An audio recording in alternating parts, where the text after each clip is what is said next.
My family always ignored me until they found out.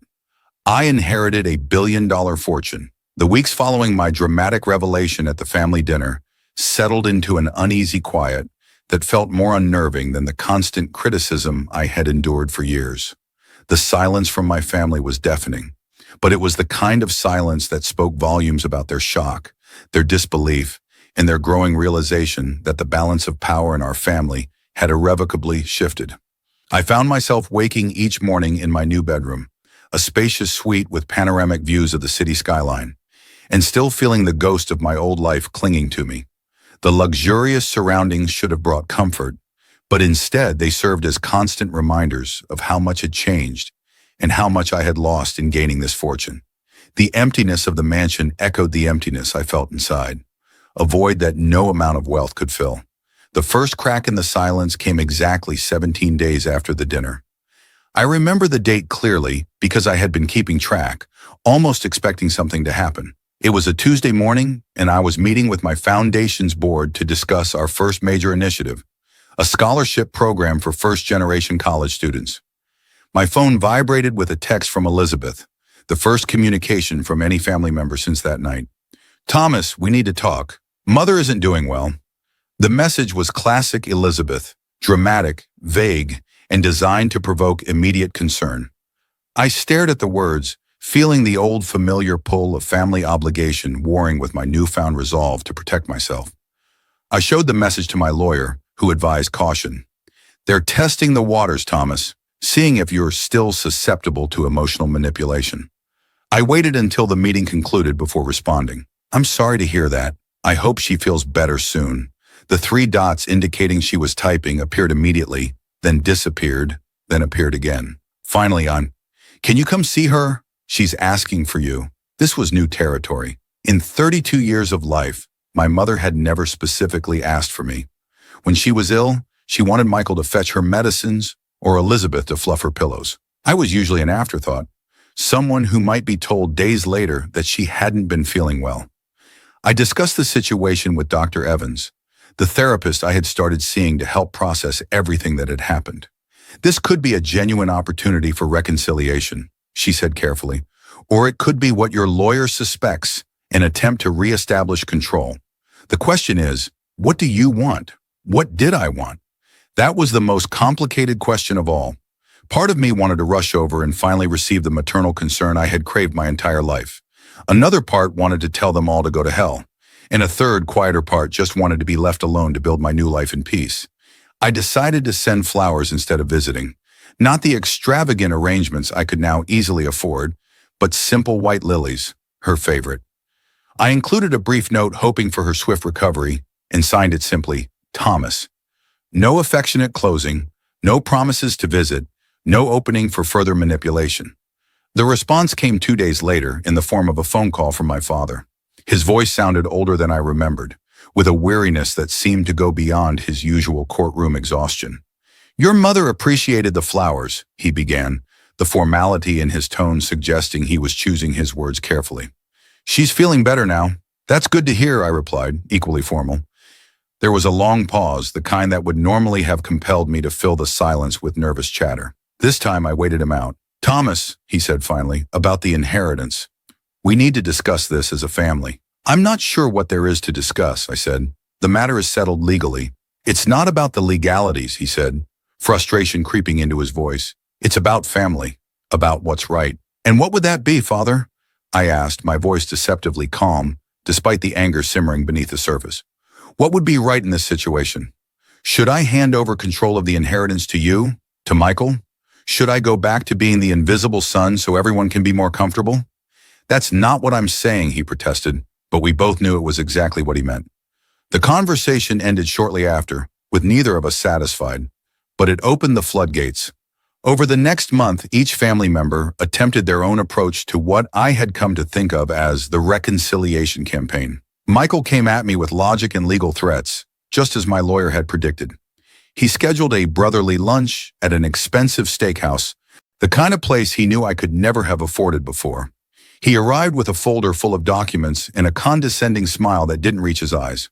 "Look, Thomas," he began after we'd ordered, "I've been reviewing the situation, And there are some concerning aspects to this inheritance. Such as? I asked, cutting into my steak. Well, for starters, he said, leaning forward in what I recognized as his "I'm your big brother looking out for you" pose. The tax implications alone are staggering. And then there's the question of competency. Managing this level of wealth requires expertise you simply don't have. I have a team of experts, I said mildly. The same kind of experts you would hire, actually. He waved a dismissive hand.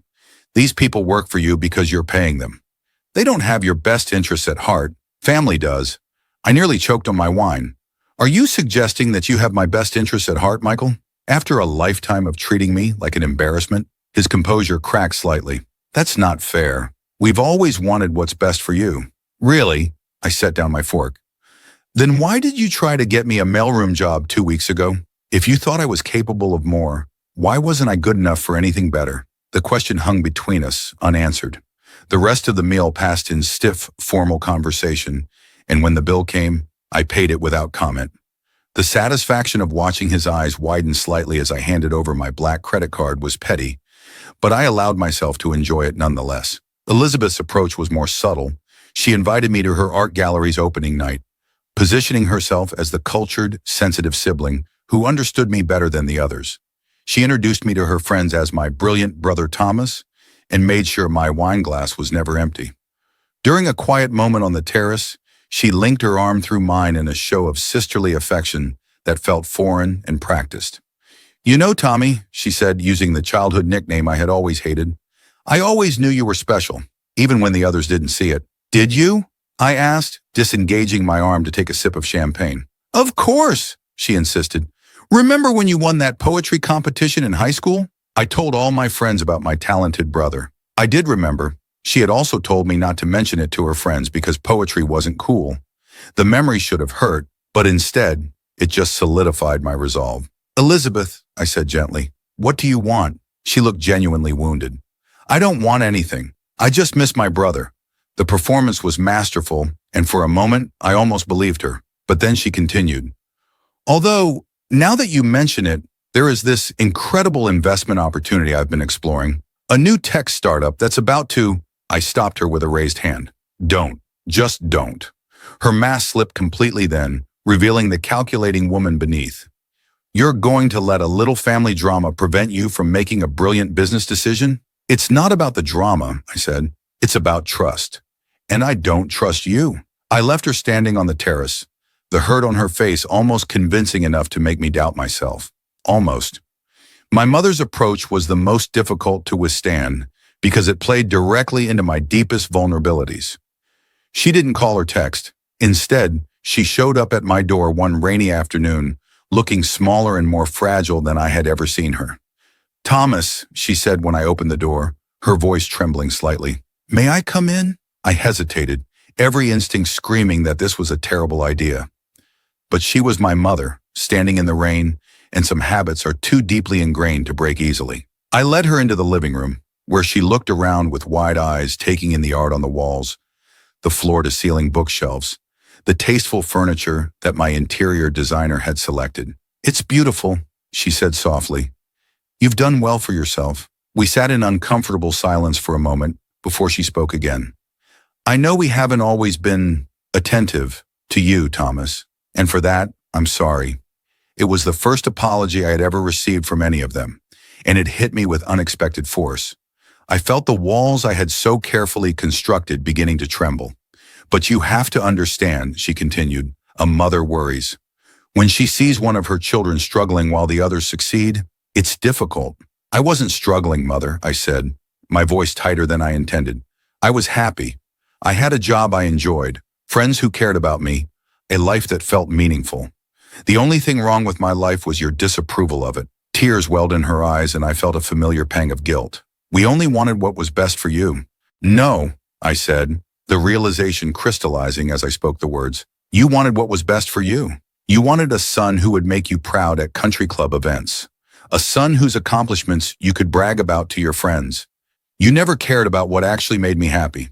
The conversation continued for another hour, cycling through apologies, justifications, and veiled requests for financial assistance for various family needs. When she finally left, I felt emotionally drained but strangely clear-headed. That night I made a list, not of what my family wanted from me, but of what I wanted for myself. Not the material things I could now easily acquire, but the emotional and personal goals that had always felt out of reach. 1. To build something meaningful with the foundation. 2. To form relationships based on mutual respect rather than obligation. 3. To finally believe in my own worth, independent of anyone else's approval. 4. To break the cycle of conditional love that had defined our family for generations. The process of working toward these goals became my focus over the following months. I immersed myself in the foundation's work, personally reviewing scholarship applications and meeting with potential grant recipients. I found particular meaning in supporting arts education, the very programs that had been cut from my own school years ago, the programs that might have nurtured my own quiet interest in photography. I also began the painful but necessary work of establishing boundaries with my family. I responded to their messages and calls, but kept interactions brief and focused on neutral topics. I declined invitations to family gatherings, citing foundation commitments that were, in fact, real. I sent appropriate gifts for birthdays and holidays, but didn't attend celebrations. The distance was painful at first, like tearing out a part of myself that had been embedded too deeply to remove cleanly. There were nights I lay awake wondering if I was being too harsh, too unforgiving. There were moments I almost picked up the phone to suggest reconciliation, to offer the financial help they so clearly wanted. But each time I thought of Great Uncle Frederick and the lesson he had tried to teach me through his extraordinary gift. He hadn't given me this wealth to make me powerful in my family's eyes. He had given it to make me free in my own. Slowly, gradually, the dynamic shifted. The constant request for money and favors diminished, replaced by a cautious, almost respectful distance. They began treating me not as the family disappointment or the unexpected cash cow, but as someone who had become, for the first time, truly separate from them. The real turning point came 6 months after the inheritance revelation, when my father asked to meet me not to discuss money or family drama, but to seek my advice about a pro bono case his firm was handling. He didn't ask for financial support or try to manipulate me. He simply wanted my perspective as someone who had been working closely with educational nonprofits.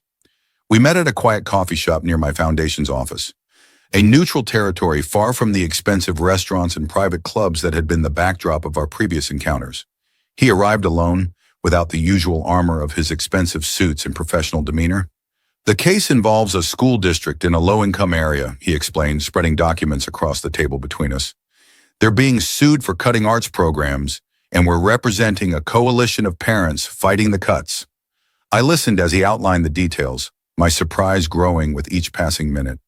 This wasn't the corporate law that had made his reputation and fortune. This was different. "Why did your firm take this case?" I asked when he finished. He looked down at his coffee, his usual confidence replaced by something more vulnerable. "I requested it," he said quietly. "After our conversations, I've been thinking about what you said about meaningful work. The admission shocked me more than the inheritance itself. My father, the man who had built his career on representing corporate interests, was voluntarily working on a pro bono education case.